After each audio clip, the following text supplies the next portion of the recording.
Assalamualaikum anak-anak hebat. Hari ini mata pelajarannya PPKN dan IPS. Untuk PPKN, kita akan membahas tentang hak dan kewajiban anak di rumah, di sekolah, dan di masyarakat. Nah, pengertian hak adalah segala sesuatu yang harus kita dapatkan, sedangkan kewajiban adalah segala sesuatu yang harus kita lakukan. Hak anak di rumah misalnya bermain dengan keluarga, mendapatkan kasih sayang, mendapatkan kesehatan, dan mendapatkan pendidikan. Sedangkan kewajiban anak di rumah adalah menghormati orang tua, membantu orang tua. Hak anak di sekolah yaitu mendapatkan kasih sayang dari guru dan mendapatkan perlindungan dari guru. Untuk kewajiban anak di sekolah adalah mematuhi dan menghormati nasihat guru dan menjaga kebersihan kelas. Hak anak di masyarakat adalah mengembangkan hobi atau kegemaran. Sedangkan kewajiban anak di masyarakat adalah mematuhi peraturan dan menjaga kebersihan lingkungan. Untuk IPS, kita akan belajar tentang sumber daya alam yang dapat bermanfaat sebagai energi alternatif, misalnya biji jarak dan ubi jalar.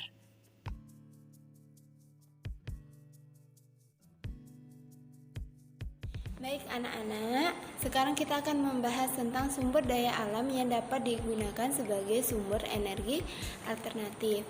Nah, kemarin kan kita sudah bahas bahwa sumber daya alam itu ada 3 macam. Yang pertama sumber daya alam kekal, yang kedua sumber daya alam dapat diperbarui, dan sumber daya alam yang tidak dapat diperbarui. Nah, di sini kita akan membahas tentang sumber daya alam yang dapat diperbarui. Selain itu juga dia berfungsi untuk pengganti sumber energi alternatif. Ada yang tahu?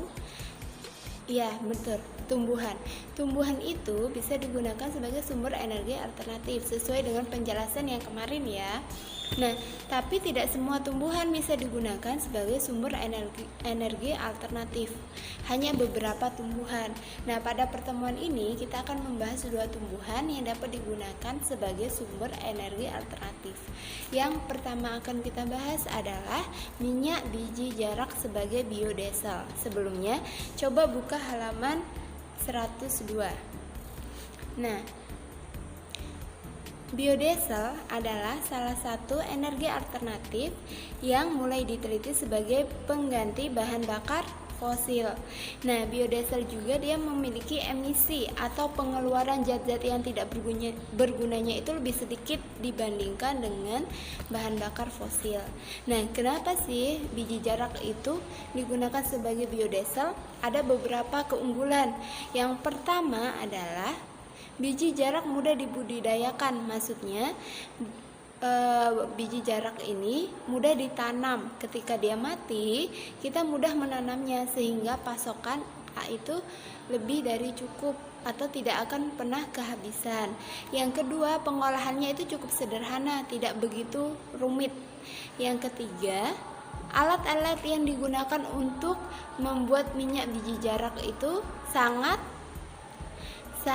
murah atau tidak mahal sehingga seluruh masyarakat umum bisa menggunakan atau bisa membuat minyak biji jarak. Yang keempat ya, maaf udah salah. Yang keempat adalah dapat meningkatkan nilai ekonomi terhadap tanaman jarak. Jadi itu ya, ada 4 manfaat biji jarak digunakan sebagai biodiesel. Yang pertama, mudah dibudidayakan atau mudah ditanam kembali. Yang kedua adalah pengolahannya itu cukup sederhana. Yang ketiga adalah tidak memerlukan peralatan yang canggih.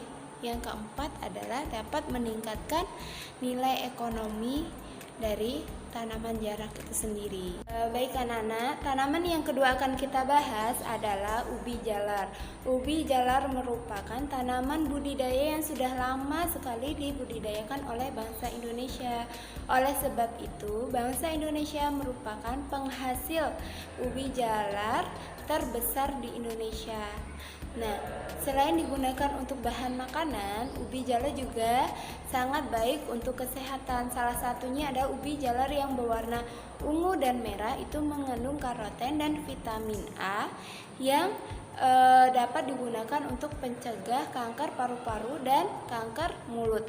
Nah, selain baik untuk kesehatan dan dapat digunakan untuk bahan makanan, ubi jalar juga berfungsi untuk bioetanol. Masih ingat kan, bioetanol adalah salah satu pengganti bahan bakar fosil. Ya, apa sih manfaat bioetanol itu? Yang pertama, manfaat bioetanol adalah dia merupakan sumber daya alam yang dapat diperbarui sehingga jumlahnya selalu tersedia. Yang kedua, bioetanol ramah lingkungan, tidak mencemari udara atau tidak menyebabkan polusi. Yang ketiga, bensin yang dicampur dengan bioetanol, emisi gas buangnya itu lebih sedikit dibandingkan dengan bensin itu sendiri. Emisi gas buang itu maksudnya gas-gas yang dihasilkan yang merugikan bagi tubuh manusia. Kemudian yang keempat adalah mesin kendaraan bermotor itu yang menggunakan bioetanol itu lebih irit atau lebih awet. Jadi bagaimana, sudah paham kan? Ada 4 keunggulan bioetanol. Yang pertama adalah merupakan sumber daya alam yang dapat diperbarui sehingga jumlahnya itu selalu tersedia. Yang kedua, ramah lingkungan, tidak menyebabkan polusi. Yang ketiga, bensin yang dicampur dengan bioetanol dia akan emisi gas buangnya itu lebih sedikit dibandingkan bensin itu sendiri. Yang keempat, membuat mesin bermotor itu lebih irit dan lebih awet. Bagaimana? Jika belum paham, silakan boleh ditanyakan oleh bundanya, Bunda Anjar ataupun Bunda Hana atau Bunda sendiri.